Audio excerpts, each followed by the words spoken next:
السلام علیکم، شرائط دستور سے میں ہوں عبدالقیوم صدیقی اور آپ ہیں AQS کے ساتھ۔ آج ہم جو ہے وہ وزیر اعظم کے معاون خصوصی برائے احتساب و قانون جناب عرفان قادر صاحب کے پاس موجود ہیں۔ میرے ساتھ ہیں جناب ناصر اقبال صاحب، حسنات ملک، متی اللہ جان۔ تو چلیں، کچھ بہت ساری چیزیں ہیں اور جواد خواجہ صاحب بھی پٹیشن لے کے سپریم کورٹ میں آئے ہیں۔ ان کی اور عرفان قادر صاحب کی دوستی بہت مشہور ہے، تو ذرا ان سے پوچھتے ہیں کہ کیا کچھ ہو رہا ہے۔ عرفان قادر صاحب، جو سابق چیف جسٹس جواد خواجہ نے ایک درخواست دائر کی ہے، آئینی درخواست، اس درخواست کے حوالے سے آپ کیا سمجھتے ہیں کہ ایک سابق چیف جسٹس کو اس معاملے میں درخواست ڈالنی چاہیے جو فوجی عدالتوں کے حوالے سے انہیں درخواست دائر کی؟ اس کا جواب تو میں بعد میں دوں گا۔ پہلے تو میں آپ سب کا بہت شکریہ ادا کرتا ہوں کہ آپ نے اپنے مصروف وقت سے مجھے بھی کچھ وقت دیا اور یہاں تشریف لائے اور مجھے موقع دیا کہ میں آپ کی جو بھی مہمان نوازی کر سکتا ہوں کروں، اور مجھے اس بات کی خوشی ہے کیونکہ میرا آپ سب سے بڑا تعلق ہے۔ اور میں ایک دفعہ پھر بہت مشکور ہوں متی اللہ جان صاحب آپ کا، قیوم صدیقی صاحب آپ کا، اور ناصر اقبال صاحب آپ کا، اور حسنات محمود صاحب آپ کا، کیونکہ آپ سب لوگوں سے میرا بڑا دیرینہ تعلق ہے۔ اور مجھے بالکل بہت خوشی ہوئی ہے کہ آپ میرے دفتر تشریف لائے ہیں، اور اب آپ کا جو سوال ہے اب میں اس کا جواب دیتا ہوں۔ میں سمجھتا ہوں کہ ججز کو لیٹیگیشن میں انوالو نہیں ہونا چاہیے، خاص طور پہ ایک ایسا شخص جو جج رہا ہو، اور یہاں صرف وہ جج نہیں رہے، وہ پاکستان کے چیف جسٹس تھے اور وہ ایز اے لیٹیگنٹ سامنے آ رہے ہیں۔ یہ ایک انپریسیڈنٹڈ چیز ہے، اس سے پہلے کبھی کسی چیف جسٹس نے اس طرح سے اپنے آپ کو فریق نہیں بنایا ایک اس طرح کے کیس میں، جہاں پہ کہ ایک صورتحال جو ہے وہ ایک ڈیوائڈ نظر آ رہی ہے سپریم کورٹ کے اندر بھی۔ اور یہ جو قانون ہے، یہ جو ایک چیز ہوئی ہے یہاں پہ جس میں فوج کی جو انسٹالیشنز ہیں ان پہ دھاوا بولا گیا ہے، وہاں پہ نقصان پہنچایا گیا ہے کنٹونمنٹ ایریاز میں، اور آیا وہاں پہ آرمی ایکٹ کا اطلاق ہوتا ہے یا نہیں ہوتا؟ یہ معاملہ بہتر تھا کہ آپ پارلیمان پہ چھوڑتے، نہ کہ عدالتیں اس معاملے میں بھی آ جائیں، اور وہ بھی ایک سابق چیف جسٹس۔ اور میں آپ کی توجہ اس بات پہ بھی مبذول کرانا چاہتا ہوں کہ آرٹیکل 6 جو ہے کوڈ آف کانڈکٹ کا، اس میں صاف طور پہ لکھا ہوا ہے کہ ججز جو ہیں وہ لیٹیگیشن میں انڈلج نہیں کریں گے۔ اور یہ لیٹیگیشن میں اب آپ کہیں گے کہ جی وہ جج جو ہیں وہ تو ریٹائر ہو چکے ہیں، آیا وہ جج کی ڈیفینیشن میں آتے ہیں؟ وہ اس لیے جج کی ڈیفینیشن میں آتے ہیں کہ وہ بہت ہیفٹی پینشن اسی لیے لے رہے ہیں کہ ان کے اور انٹرسٹ اس قسم کے جو ہے نا وہ پرسو نہ کریں اور وہ آرام سے گھر بیٹھیں۔ اسی وجہ سے ان کو اتنی بڑی پینشن بھی حکومت پاکستان دے رہی ہے۔ تو میں سمجھتا ہوں کہ ججز کو نہیں آنا چاہیے، بلکہ مجھے یاد ہے کہ جن ججز کے کیسز ان کے جج بننے سے پہلے کے فائل ہوئے ہوئے تھے، میرے پاس اگزامپلز ہیں، ان کے وہ جج بننے سے پہلے ان کے کیسز فائل ہوئے تھے، انہوں نے کہا کہ جب تک ہم جج ہیں ہمارے کیسز کم از کم ہماری عدالتوں میں، ہمارے ہائی کورٹس میں جہاں ہم جج ہیں بہتر ہے کہ نہ لگائی جائے۔ اس کے بعد لگ گئے، اور جب وہ ریٹائر ہوئے اس کے بعد پھر ان کا فیصلہ ہوا۔ اور یہ جو کیس ہے مجھے یاد ہے یہ ایک جج کے والد صاحب نے فائل کیا تھا، اور اسی دوران میں والد صاحب کا انتقال ہوا اور جج صاحب سبسٹیچیوٹ ہوئے ایز اے پارٹی اس کیس میں۔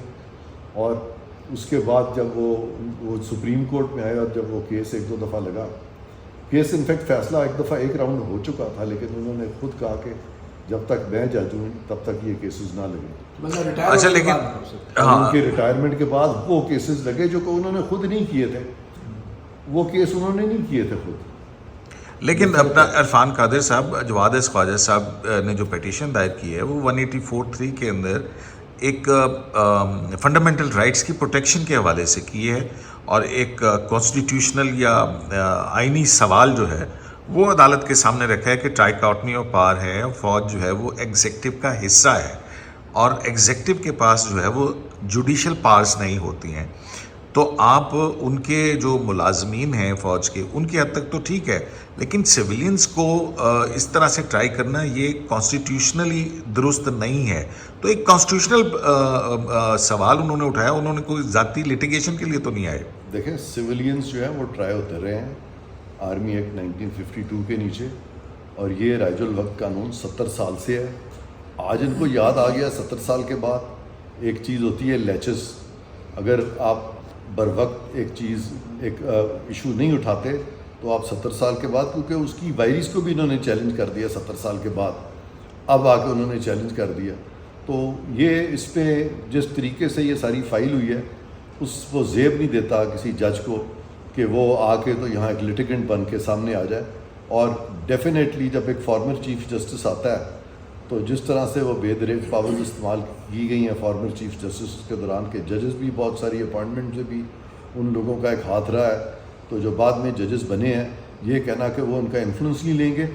میں یہ جب الیکشن کیس کر رہا تھا اور وہ عدالت کے چیف جسٹس بھی رہے ہیں. سن لیں, میں جب یہ کیس کر رہا تھا پیچھے الیکشن کمیشن کا, تو میں بیٹھا ہوا تھا اور یہ جو موجودہ چیف جسٹس ہیں انہوں نے تعریفیں شروع کر دی جسٹس جواد خواجہ کی کتاب کی, اور اس میں باتیں شروع کر دیں کہ جج جو ہے آنکھوں میں نیم آنسو تھے کہ ججوں کے خلاف باتیں ہوتی رہتی ہیں اور جج جو ہیں بیچارے بول بھی نہیں سکتے.